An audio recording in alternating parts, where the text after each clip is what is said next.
My name's Nicole Farnsworth, and I'm here today representing the Kosovo Women's Network, the Gender Budget Watchdog Network, and the European Gender Budget Network. We would like to talk to you about the new Multiannual Financial Framework, the EU's new forthcoming 7-year budget. And for this conversation, I'm happy to welcome in our virtual studio today Anna Elamaki from Tampere University in Finland, Elizabeth Klatzer from the European Gender Budget Network, and Maya Donova from the European Women's Lobby. Welcome. So the EU budget is more than just numbers. It is our taxes being spent. And these funds shape our everyday lives. Expenditures also reflect political priorities. As negotiations continue regarding the European Union's next long-term budget for 2028 to 2034, called the Multiannual Financial Framework, a coalition of citizens, including experts, civil society organizations, are calling for this budget to pay attention to the issues that affect us, such as furthering equality, making care services more accessible, and other social priorities. Really, to invest in what matters to people. So today we would like to discuss this with our 3 experts. Why should people in Europe even care about the European Union's long-term budget? How does it affect their everyday lives? Maya, what do you think about this? Well, the EU budget, above all, is not only a financial tool, but a political tool. And I would really like to underline the link between civil society, women's rights, and democracy, especially in these times of backlash against women's rights. In many countries, NGOs are literally the only one actor championing women, actually instead of their own government.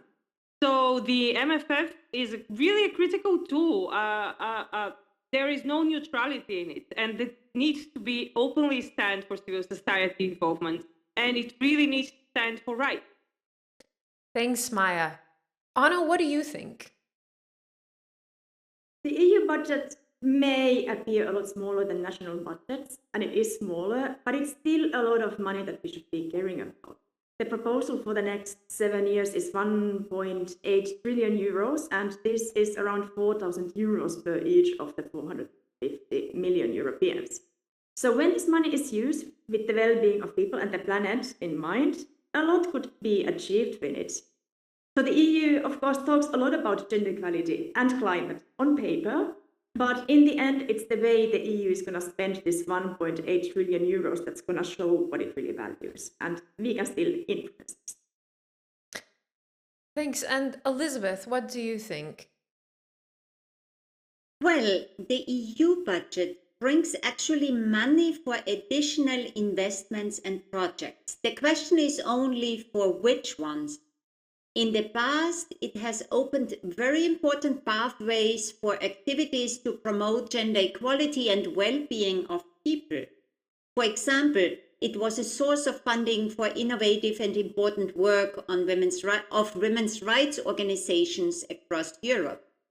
And it highly matters whether money is spent on good employment with a focus on gender equality and women's employment, and money spent on financing care infrastructure, or whether, which is the plan now, a lot of money is redirected towards buying more weapons and providing much more money for large for-profit companies. So the EU budget makes a lot of difference in our everyday lives. Thanks, Elizabeth. So I'm hearing from all of you a bit of concern, and I know that you 3 have all been looking very closely at the new MFF and analyzing it. What concerns you most about the currently proposed draft EU budget?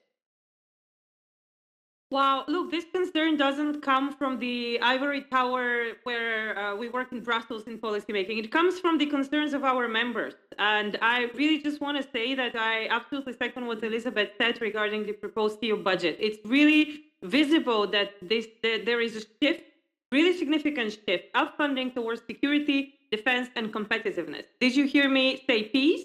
No, I didn't say peace. As a result, there there may be actually less funds available for social programs and benefits that actually directly change the quality of life of people in Europe. Change towards furthering gender equality, ensuring adequate care services for the elderly, and actually people with disabilities. So all of those topics are now not that visible. This shift in resources actually risks privileging male-dominated sectors and reducing investment in initiatives that contribute to comprehensive security, social resilience, and the actual equality that stands as a horizontal value in the treaty.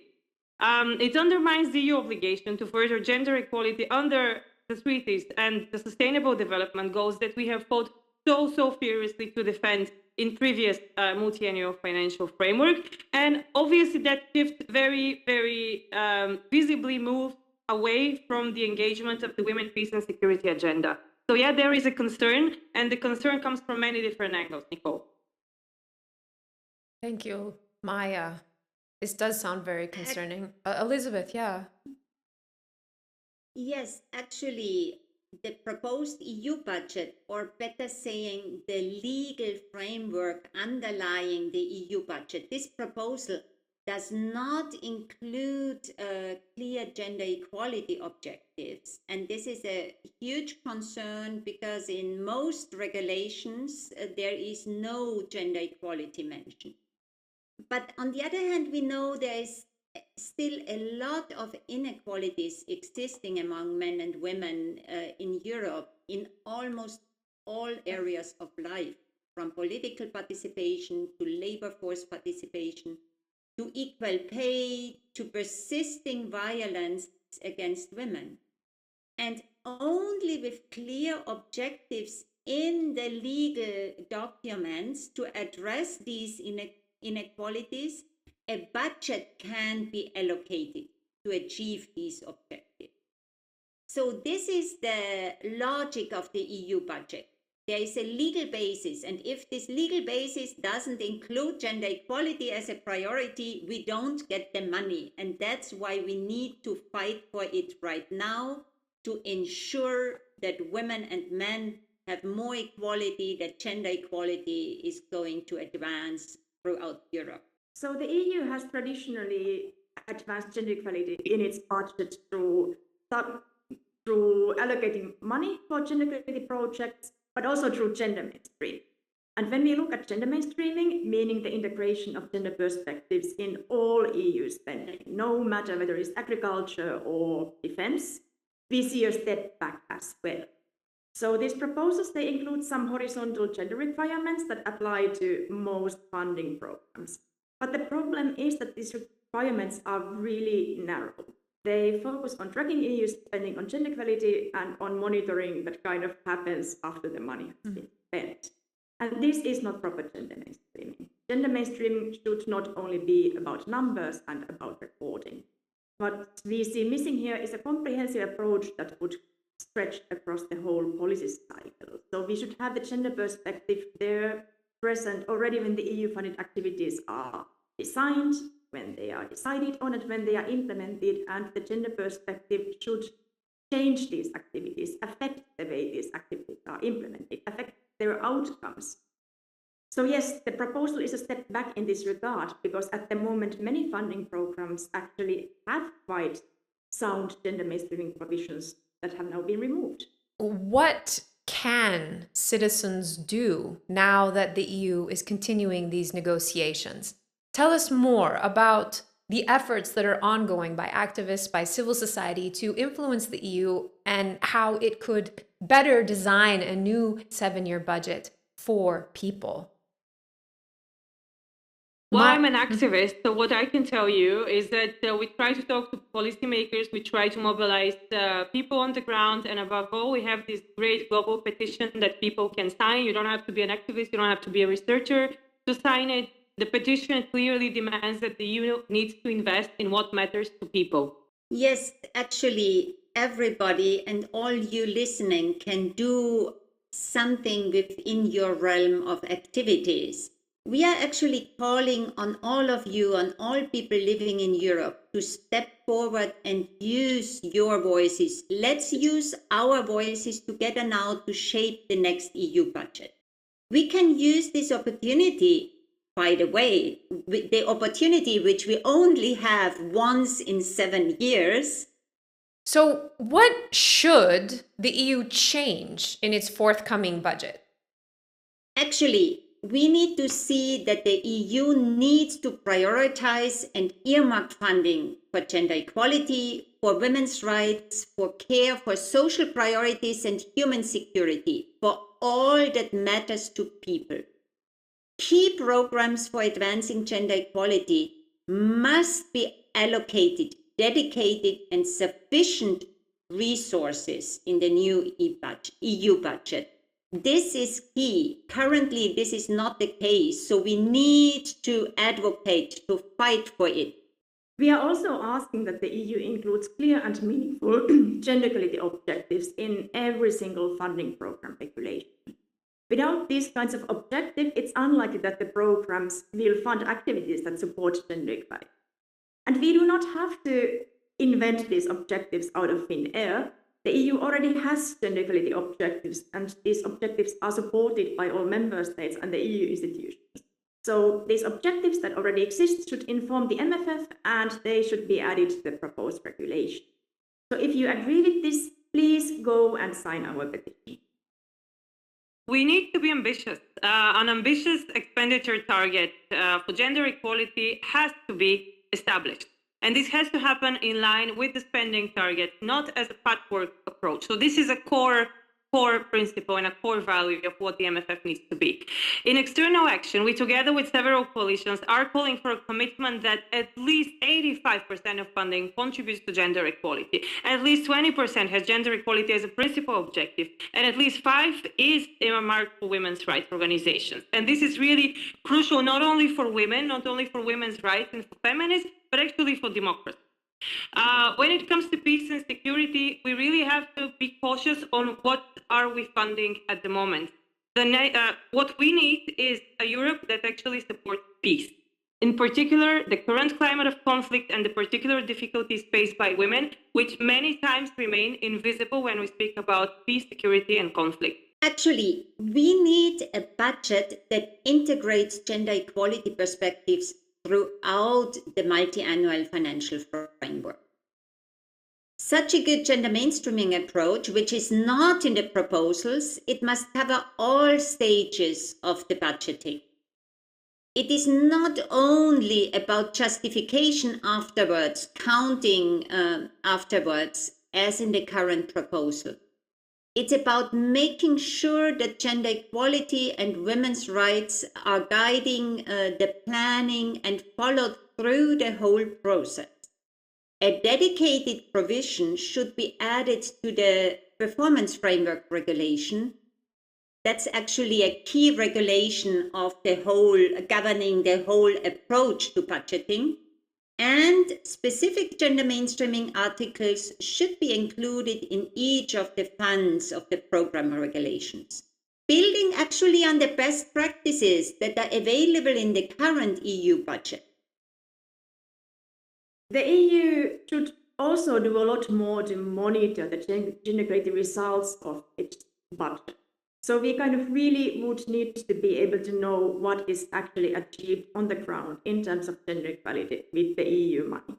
And the EU also needs to improve the way it tracks its spending on promoting gender equality and find ways to also illustrate when there might be negative impacts, because this is not something it's currently doing. So the proposed monitoring framework should be revised so that it actually measures progress towards the EU's gender equality goals. And this is not the case now. The EU also needs to make sure that when we speak about the national, regional partnership plans, they actually remember that there are women as half of the population, and that has to be reflected in the current expenditure priorities. Gender equality objectives must be mandatory within these plans in order to ensure that the EU is actually contributing to realizing its aims to further gender equality across Europe. And this is not only done on paper, but actually implemented through the national and regional partnership plans. Last but not least, women's rights organizations also should be consulted. And I don't know why we need to remind this again and again in 2026, but civil society is an active contributor to all of those processes, especially fundamental political and financial tools as the MFF. Thank you all for this information and for all of these ideas. To be honest, this all sounds a bit complicated. What can we, average women and men around Europe, or maybe beyond Europe, who will be affected by this budget, do about these issues? Well, first of all, yeah, this budget has a global impact. It's not only Europe, it's actually a global impact. And can I just say that I always hated the term average people. We're all exceptional, and we exceptionally have to act, especially in this time of global crisis. The devil is indeed in the details, and at the end of the day, this is our taxes. The MFF doesn't magically appear from thin air. These are our money. So we have to be really vigilant when it comes to control proposals and monitoring. It's important that we follow what's happening and we make our voices heard regarding the priorities we stand for as women, as citizens, as people with disability, as parents, as daughters, so we make sure that this budget actually makes sense for us as citizens. Actually, right now we can do a lot. It is the moment that the EU, meaning the European Parliament, the Council, together with the Commission, are negotiating on the EU budget. So we are called to step forward and use our voices in the spaces where we are actually. Raise our voices to shape the next EU budget, to demand gender equality being integrated well. And this can be done by approaching our governments, your ministries, approaching members of your parliaments in your country and of the members of the European Parliament and the European Commission, to call them, to write them letters and to call for making the EU budget work for all people. And it is a very important moment now to also start influencing your governments in terms of the priorities they should put into the national plans they have to develop. Each government will develop a national plan, which is the basis for the money they receive from the EU, from the Commission. And in these national plans, we need to make sure to have gender equality activities, to have funds for care infrastructure, to have money for combating violence against women, and all these priorities. You know them well. Now it's the time to start contacting your government to find out who is writing the plan and to submit proposals. This is of utmost urgence now and should be done soon to be prepared to get your priorities into these national plans. Writing letters and calling politicians is, of course, a lot of work. And that's exactly why we have this easier option for you. So please go and sign our petition that's calling on the EU to invest in what matters for the people. So this, like Elizabeth says, is really the time to make a difference for the lives of people living in Europe. And therefore, we really count on each of you who's listening or watching to make these messages heard in the cabinets and corridors of the EU institutions. Thank you so much, Maya, Elizabeth, and Anna, for joining us today for this important and timely conversation about the EU's new 7-year budget, the Multiannual Financial Framework. If I could close a few final remarks, this budget is important. It comes from our taxpayer money, and it will affect all of us, whether we live in Europe or globally, in the way that the EU spends its budget. Now is the time for us to make sure that our voices are heard in how this budget is spent. The next budget must invest in what truly matters for the people of Europe and the world. It must invest in gender equality, in care, in social justice, and in sustainable futures. So if you agree with us, please sign our petition.